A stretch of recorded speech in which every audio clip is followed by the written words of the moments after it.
মোরলের রাক্ষসী বউ।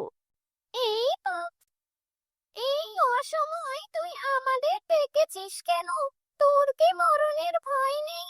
যখন তখন তুই ওদের ডাকিস। ঘর থেকে তোর খাট আলাদা করে দিব কিন্তু। না, তোমরা রাগ করো না, আমি তোমাদেরকে খুশি করব। আমাদের নাকি খুশি করবে? বেশ, তবে বল, কেন ডেকেছিস আমাদের? আমি পৃথিবীর সবচেয়ে শক্তিশালী তান্ত্রিক হতে চাই। দয়া করে তোমরা আমাকে সাহায্য করো। শখ দেখে বাঁচি না। এই পেতনি, দেরি না করে ওর খাটটা মুটকে দে তো। ওর সাহস অনেক বেড়ে গেছে। আহা, তোমরা রেগে যাচ্ছ কেন? বললাম তো, আমি তোমাদের খুশি করব। তোমরা যা চাইবে আমি তোমাদের তাই দিব। সত্যি বলছিস তো? যা চাইবো তাই দিবি? হ্যাঁ, সত্যি বলছি। বলো, কি চাও তোমরা? 10টা 5 থেকে 10 বছরের বাচ্চা চাই। তুই যদি আমাদের 10টা বাচ্চা খাওয়াতে পারিস, তাহলে তোকে আমরা পৃথিবীর সবচেয়ে শক্তিশালী যান্ত্রিক বানিয়ে দেব। আমার বাচ্চাদের মাংস খেতে খুব ভালো লাগে।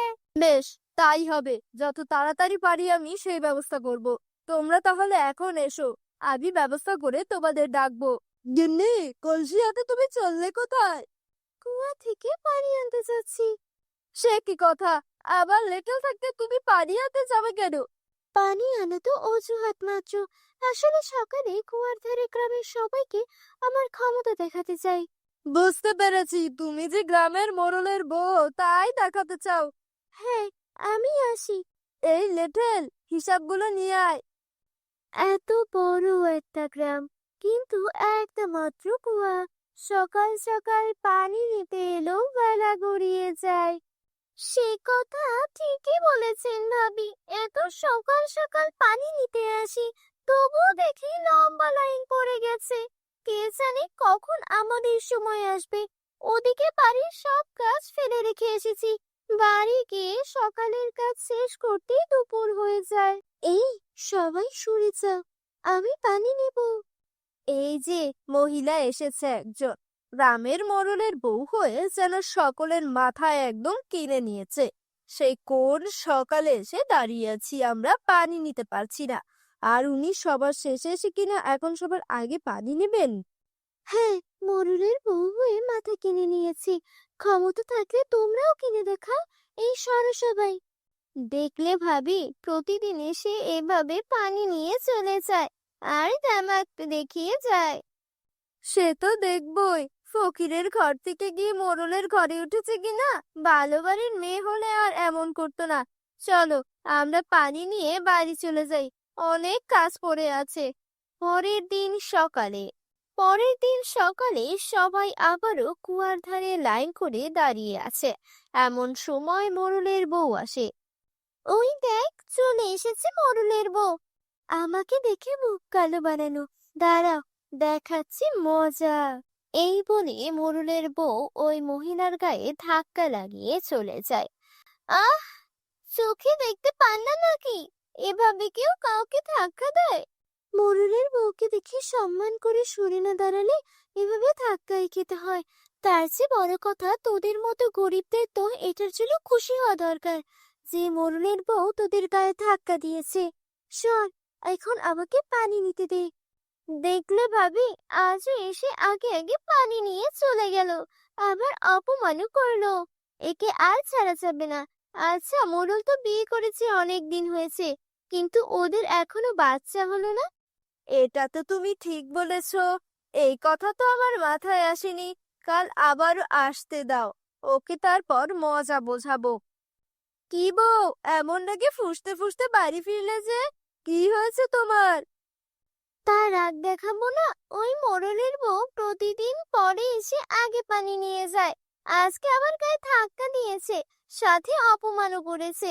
মোড়লের বউ বলে ওর খুব দেমাক, সবার সাথে খারাপ ব্যবহার করে।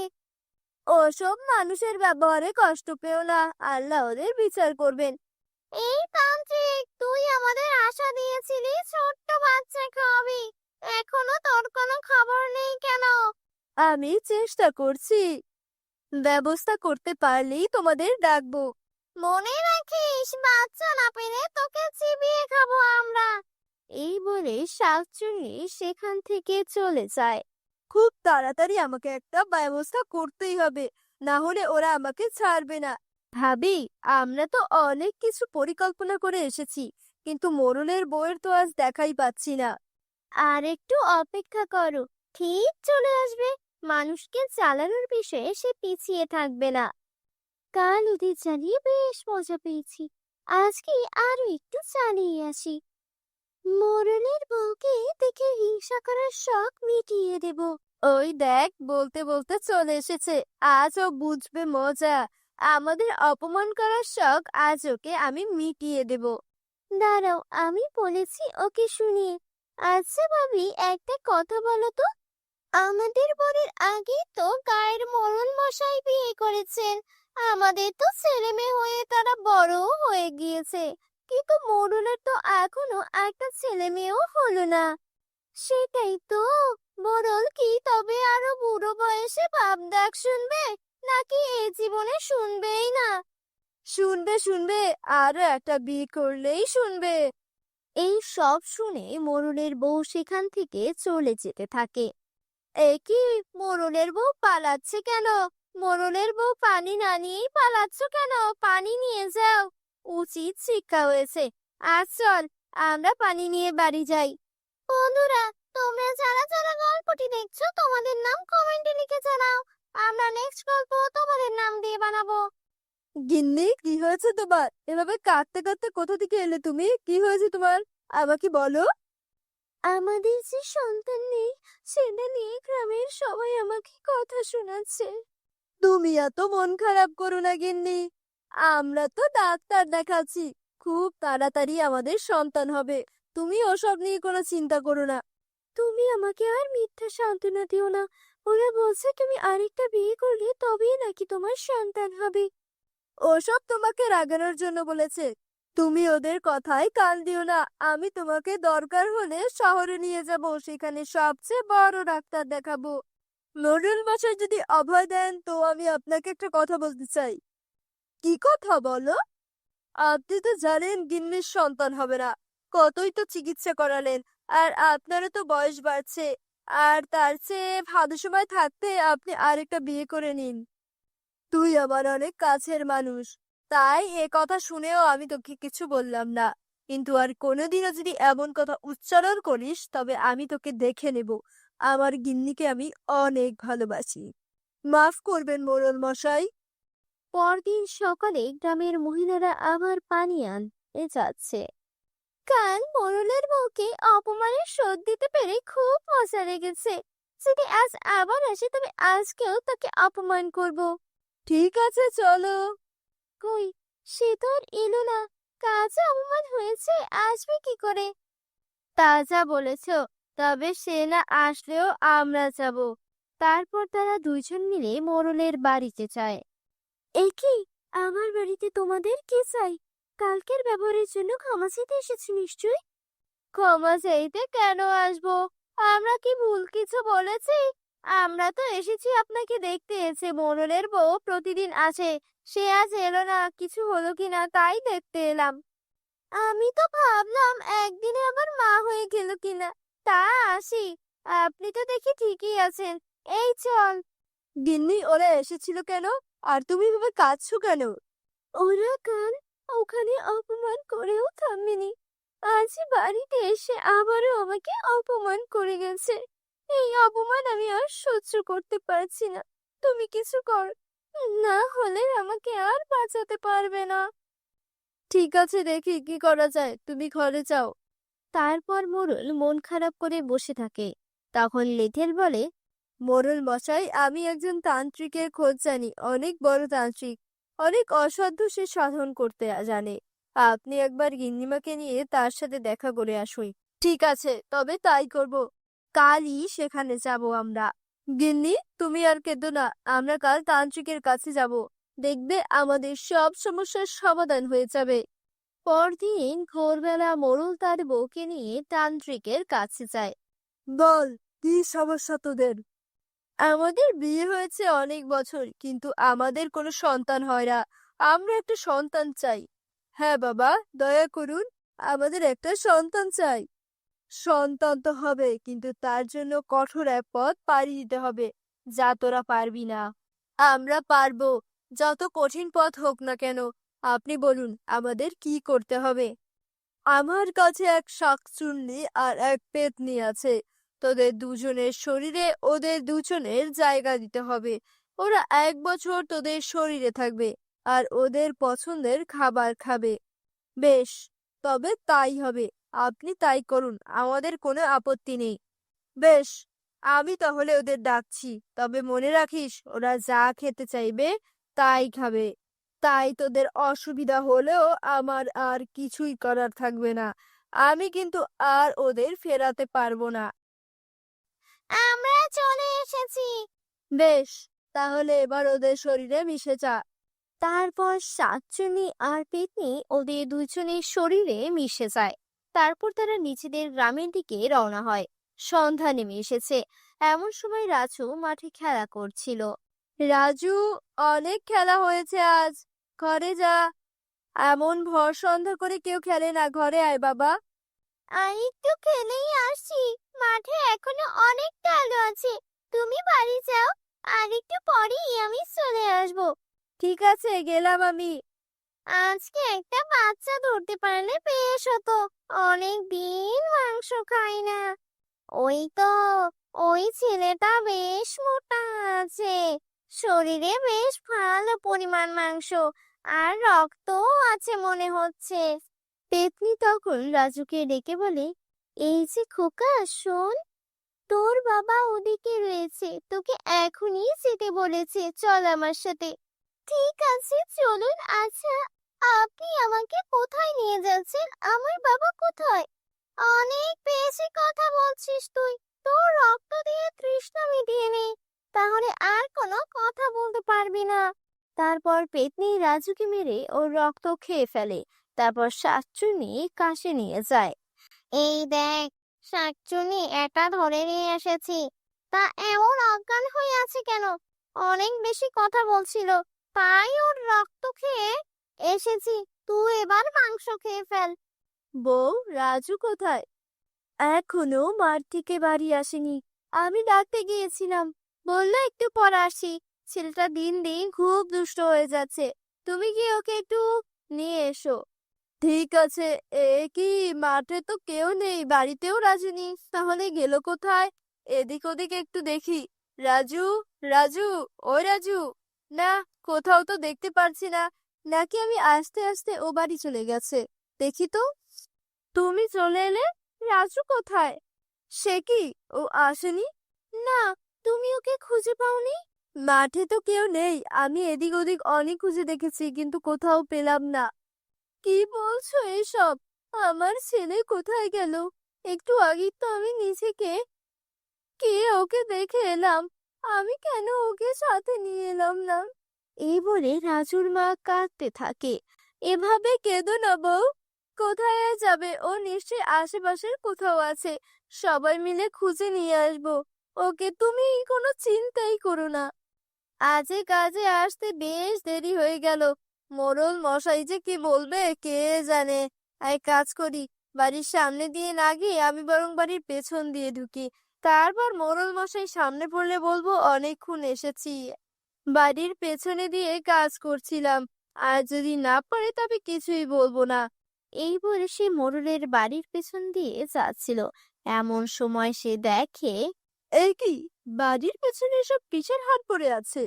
দেখে তো কোনো পশুর হাড় মনে হচ্ছে না। তবে এগুলো কিসের? আর মোড়ল মশাই যদি কোনো পশু জবাই করতেন, তবে তো আমাকে নিয়েই করতেন। তাহলে এগুলো এখানে এলো কি করে? মনে হয় কেউ ফেলে গেছে। আমি এগুলো নিয়ে ফেলে দেই, তাহলে আর কারো কথা শুনতে হবে না। কাল রাতে খুব তৃপ্তি করে ওই কচি ছেলেটার শরীরের মাংস খেয়েছি। আজ আরেকটা খেলে কিন্তু মন্দ হয় না। ঠিক বলেছিস।